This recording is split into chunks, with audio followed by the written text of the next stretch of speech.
Hey guys, it's me reobebo here, and first off I just want to say thank you guys for helping me reach over 50 subscribers considering my sluggish pace. And the reason it's just been so sluggish is because I've just been drowned in just work to finish, and to be honest I do put priority in that over making YouTube videos, so I apologize for taking way too long. And because of my busyness I have not beaten a lot of games I really wanted to for 2012, and now it's 2013. I just wanted to show you guys my backlog that I will hope to beat this year. Now the first game I want to beat is Shadow Hearts Covenant. And now Shadow Hearts Covenant is a game I've been playing since I believe November.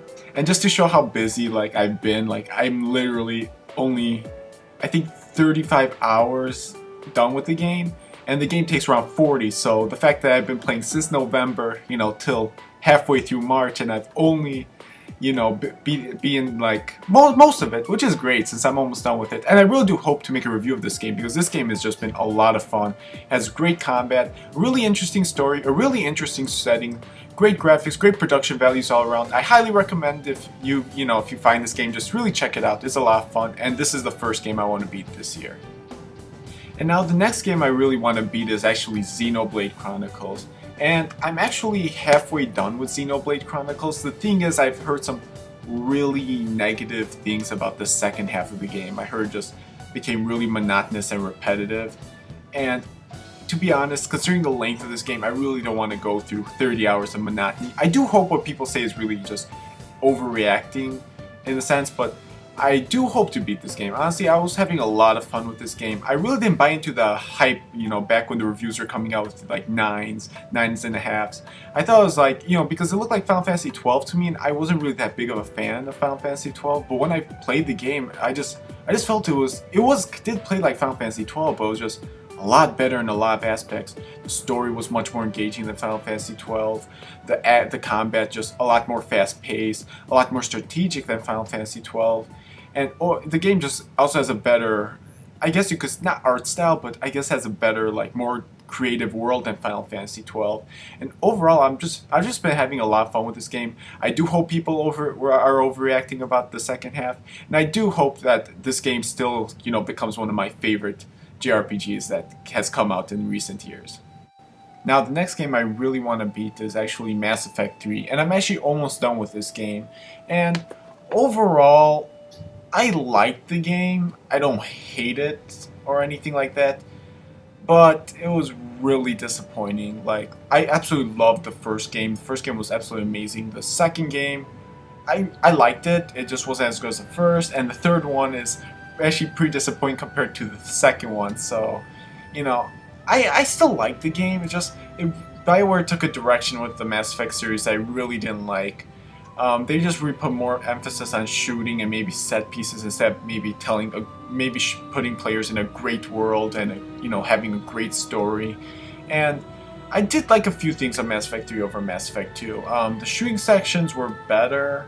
I guess the story is better, I guess you could say. It's sort of because, it's the ending of the series. This is where everything finally comes down to this. While Mass Effect 2 it was basically just gather partners and, do the suicide mission. And this game, you're fighting Earth against the Reapers.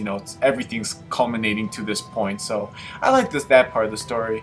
What I was really disappointed in was that there was only one town in the game, which was basically the Citadel, and the Citadel was better in Mass Effect 1 and in Mass Effect 2. And also there was a lot of auto dialogue, so you really didn't make as many choices as you would have wanted. And the game is kind of glitchy in some point. Isn't too glitchy, isn't gonna harm, but there's a lot of little glitches that really show how unpolished the game is. And the pacing of the game pretty much feels like this. You go to a shooter level, you go to Citadel or on your ship, and then, just back and forth. It feels really repetitive, and I really got a bit tired with that. I also really didn't like that you basically have to play multiplayer if you want the true ending, and the true ending isn't actually that much different. I mean, I haven't beaten the game yet, so I haven't really seen the end. I mean, I have seen the endings, but, I haven't really experienced that point yet. But and also the endings are just not good from what I've seen. So, overall it was a good game. I was pretty disappointed. I do hope I hope I'll finish this pretty quickly since I'm almost done.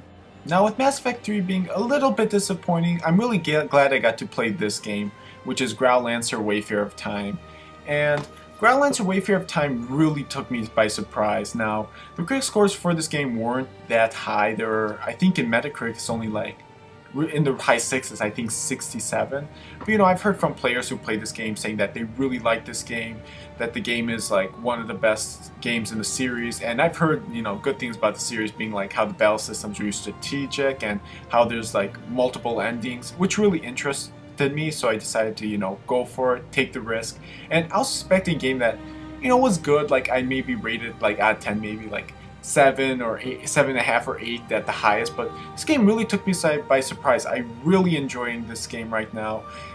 The game I heard is really long, and I think I'm only 15 hours in, so I think I have a lot to go through, but you know, overall I'm just really enjoying this game. I like the game's story, I really like the game's characters, and the art design of this game I actually really didn't like, but for some reason it's really growing onto me, and I'm starting to just really like it. And just overall, it's a really great RPG. Just a lot of things to go through. There are a lot of good complexities. I just love the fact that there are over 40 endings in this game, and just, you know, I really like games where they give you dialogue options, and this game gives you a lot of dialogue options. Like at minimum, you'll get at least 3 dialogue options, which is really cool. So you could really put a lot of personality in your main character, and just, you know, overall, like this is a game that really took me by surprise. I really would say if you really like RPGs, if you like strategy RPGs, since it's sort of a hybrid between the two, I highly recommend this game. Really don't listen to the critic scores. Really try this game out for yourself and see if you like it. Another game I really want to beat this year is actually another portable RPG, which is Shin Megami Tensei Strange Journey. And what's weird about Shin Megami Tensei Strange Journey for me is that I actually bought this game since 2011, like early 2011.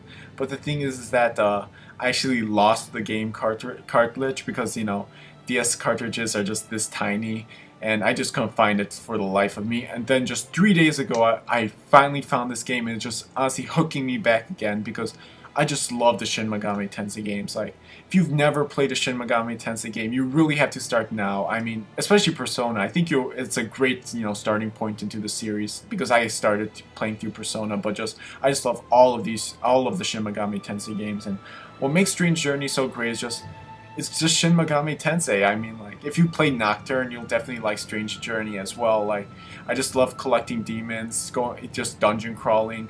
The battle system just really entertaining, just finding weaknesses of different monsters, and just, you know, always finding new demons, leveling up. It's just a very addictive game. It's really hard for me to describe this game without, you know, make it sound I guess you could say like generic or boring, but like this game is just a lot of fun. I only bought this game for $15. I don't know if the price rose since then, but definitely if you want a great portable game, which is just honestly the content in this game will surpass even a lot of console games. So if you really want a great game to just sink your teeth into, Shin Megami Tensei Strange Journey is one of them.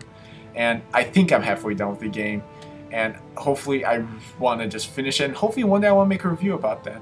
Oddly enough, one of the games I want to beat is actually a GameCube game, and that is Eternal Darkness. And unfortunately, I have not even played this game yet. I know, I heard just so many great things about this game. I just heard it's one of the best survival horror games ever. And to be honest, I'm not that huge into the survival horror genre. I mean, I do like Resident Evil 4, but you know, who doesn't? But I wanted to really sink my teeth into that. I'm trying Silent Hill 2 right now, and I really want to get to this game as well. I had fun time with Silent Hill 2, and I do hope Eternal Darkness is just as fun. I've heard a lot of great things, especially about the sanity system, and like how if you lose sanity, like the game will do tricks on you. It sounds really fun, and the story actually sounds pretty interesting. So, but even though I can't really judge the game right now since I haven't even like played it, I do hope that when I do start playing it, I'll just have a blast with it.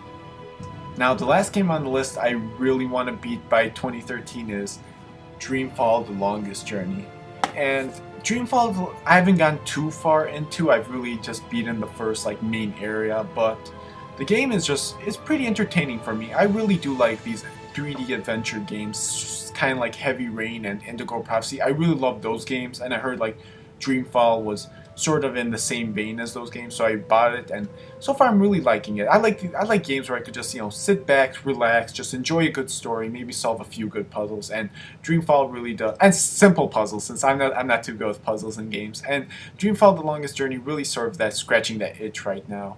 And what makes the game so great is that I really like the scenery in the game. The scenery is just beautiful. I really like the characters in this game, especially the main character, Zoe, who is actually a college dropout, and she dropped out because she really didn't know what to do with her life, and now she's just staying at home, like really bored, has nothing to do, and sort of feels worthless in the world. And I can kind of relate to that as a college student, even though I'm not a dropout or anything like that, but I can relate to, you know, just feeling like, you know, nothing's really going on. You kind of feel like you're not doing anything, and you really want to do something important. Like, I can really relate to that.